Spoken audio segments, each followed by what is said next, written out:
NAD, Nova Assembleia de Deus, em Nova Ponta da Fruta, em Vila Velha, ES. Pastor Mauro Muniz, Professor Miguel, só vitórias. Pois bem, meus amados irmãos, a paz do Senhor, estamos aqui mais uma vez para comentar sobre a lição bíblica, a idade humana e a soberania divina, o sofrimento e a restauração de Jó. Lição bíblica dominical esta, comentada pelo pastor José Gonçalves, que fala sobre o livro de Jó. E nesta oportunidade, nesta manhã, estaremos estudando a lição número 7, a teologia de Bildade. Se há sofrimento, há pecado oculto. Se há sofrimento, há pecado oculto? É uma pergunta que ele fez, já praticamente afirmando isso daí, né? Textual. Se teus filhos pecarem contra ele, também ele os lançou na sua mão, na sua transgressão. Se teus filhos pecarem contra ele, também ele os lançou na mão da sua transgressão. Jó, capítulo 4, versículos 7 e 8. Verdade prática. A existência do sofrimento não quer dizer que haja pecado oculto. Leitura bíblica. Jó, capítulo 8, versículo 1 a 4. Jó, capítulo 18, versículo 1 a 4. E capítulo 25, versículo 1 ao 6. Objetivo geral. Mostrar que nem sempre o sofrimento é consequência de um pecado oculto, como pensava Bildade. Quem é Bildade? A teologia de Bildade que nós estamos estudando nesta lição número 7, neste domingo. Então, na teologia dele, se há sofrimento, há pecado oculto? É a pergunta que ele fez, já querendo dizer, afirmar que, introdução, na teologia de Bildade, veremos que ela apresenta o caráter justo e reto de Deus. Ele, em contraposição ao suposto pecado oculto de Jó. Estudaremos também a defesa de Bildade por uma moralidade rígida, fundamentada em meros preceitos religiosos, sem, contudo, guiar-se por princípios espirituais. Analisaremos a ideia de que, segundo Bildade, Deus é um ser muito distante e que, devido à sua onipotência e grandeza, está muito longe do mortal. É inacessível. Pois bem, introdutoriamente, o nosso comentarista estava falando aqui sobre a teologia de Bildade, falando até mesmo do caráter de Deus justo, reto, né? Então, Jó tinha um suposto pecado oculto. Então, na defesa de Bildade, ele falando sobre a moralidade rígida, com base na moralidade rígida dele, preceitos religiosos, espirituais, Deus é um ser muito distante. Então, de acordo com essa teologia de Bildade, que é o segundo amigo de Jó, a debater sobre com Jó, sobre a questão do sofrimento dele, então, Bildade, ele, com base nessa moralidade rígida e firme, preceitos, princípios espirituais, Deus é um ser muito distante e que não se preocupa com coisas humanas. Deus está inacessível na visão de Bildade, que é um segundo amigo de Jó. Tópico 1. O pecado em contraste com o caráter justo e santo de Deus. Ponto 1. Deus é justo e reto. Para Bildade, as ações de Jó não poderiam ser justificadas, pois elas condenavam a Deus, revelando que ele punia pessoas justas. Por outro lado, como Deus não era injusto, então Jó deveria reconhecer seu pecado, pois ele estava sendo terrivelmente afligido. Bildade asseverava que os filhos de Jó foram mortos porque eram maus. Por outro lado, Jó poderia desfrutar novamente do favor de Deus se reconhecesse o seu pecado. Aqui é interessante que Bildade, ele se justificando, tentando justificar a Deus, né? Ele diz, olha, Jó, você dizendo que Deus pode condenar pessoas que não têm pecado, você está condenando a Deus. Era a teoria de Bildade, né? Interessante como é que às vezes a pessoa tenta, né,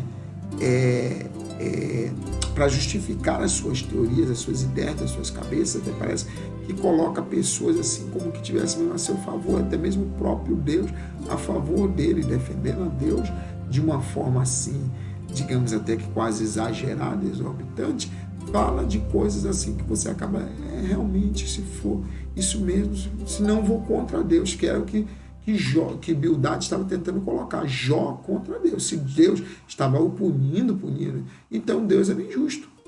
Era a visão de Bildade, segundo amigo de Jó.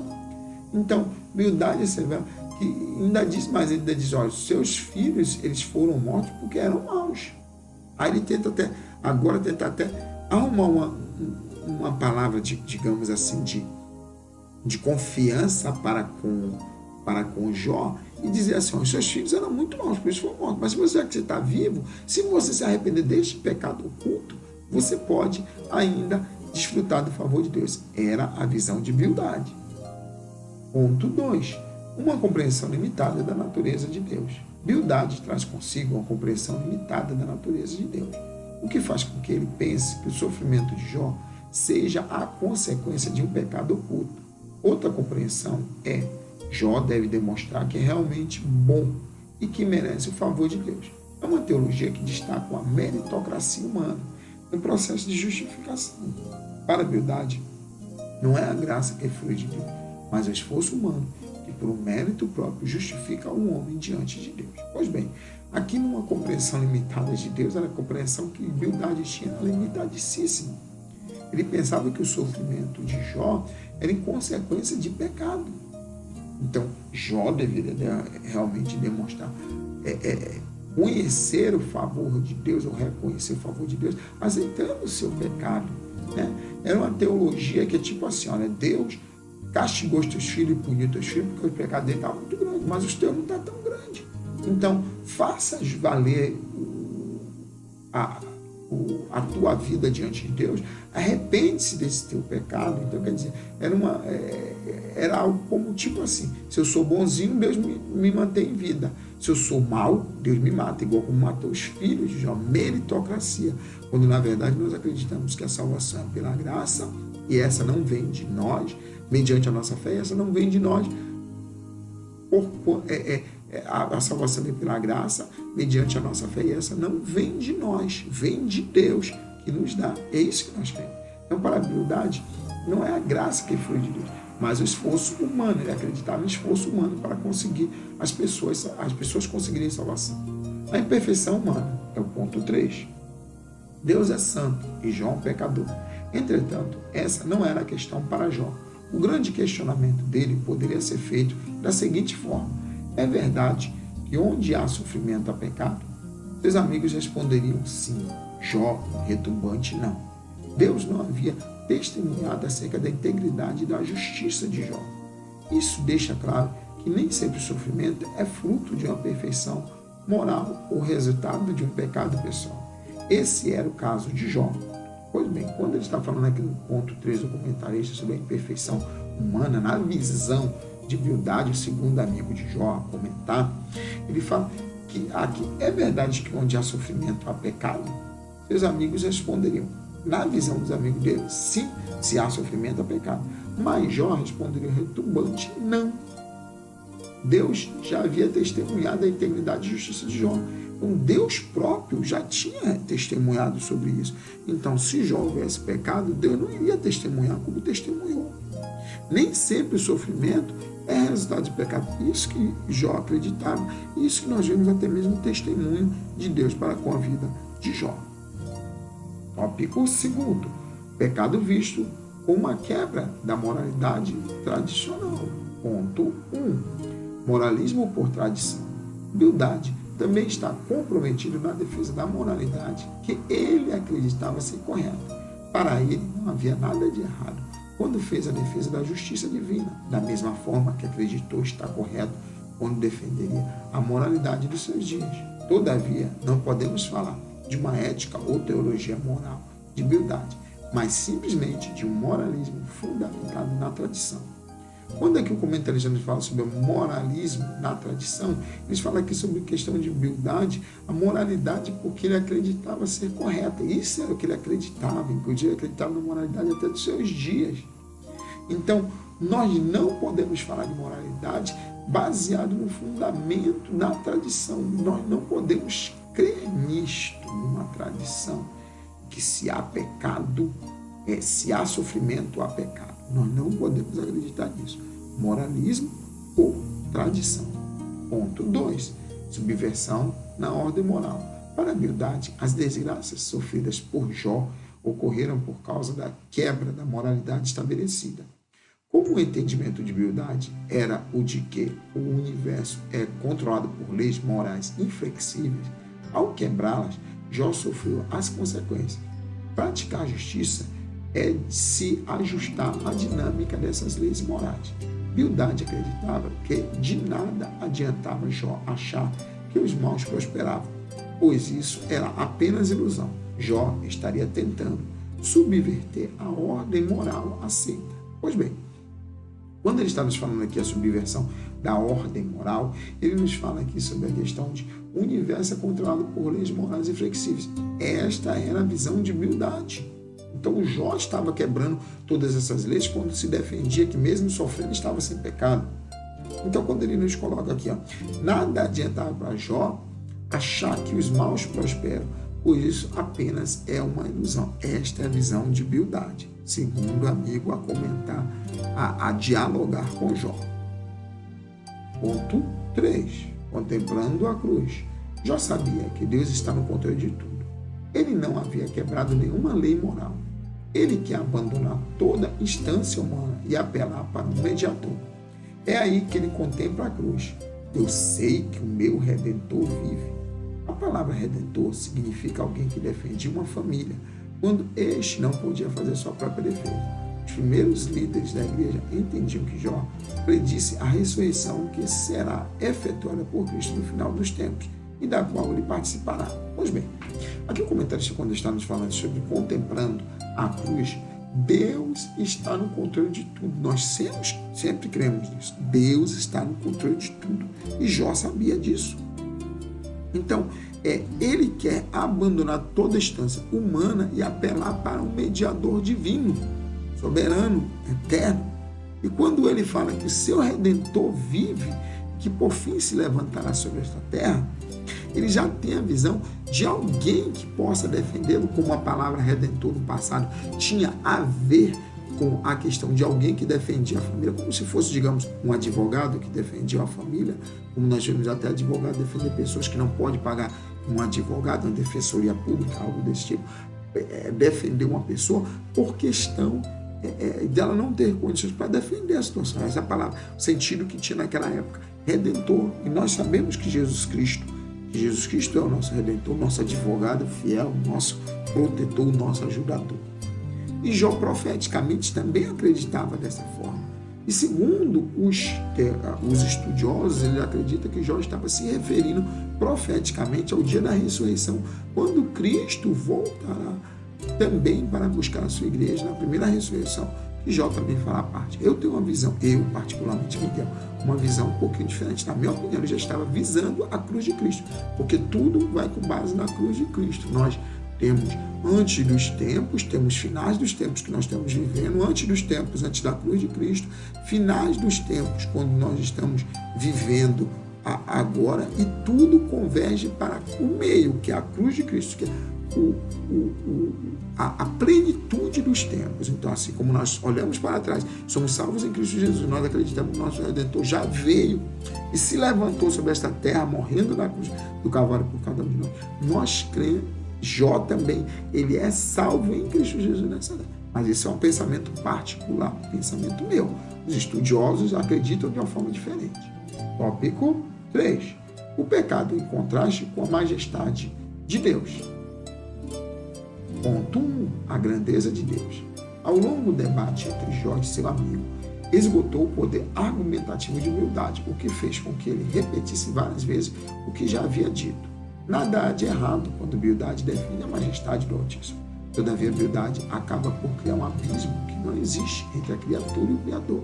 As ideias de que Bildade se antecipam àquela defendida há milênios pelo deísmo no final do século XVIII. Segundo os deístas, Deus criou o mundo, mas ausentou-se dele. Pois bem, o comentarista aqui, quando está nos falando sobre que Bildade falou, acabou seu argumento. Ele não conseguia mais, conseguia só repetir palavras, repetia palavras. Acabou o seu poder argumentativo, né, de falar para com Jó. Então, na verdade, nada há de errado dele defender a majestade, a grandiosidade de Deus, e é verdade, nós temos que acreditar, defender Deus ao máximo, ter medo. Nada há de errado com isso. Porém, ele acaba por criar um abismo muito grande. Ele coloca o homem assim, ó, de uma forma assim, ó, até inacessível. O homem inacessível para com o seu Deus. O seu Deus é tão grande, tão grande, tão grande, que o homem jamais vai conseguir comunhão para com esse Deus.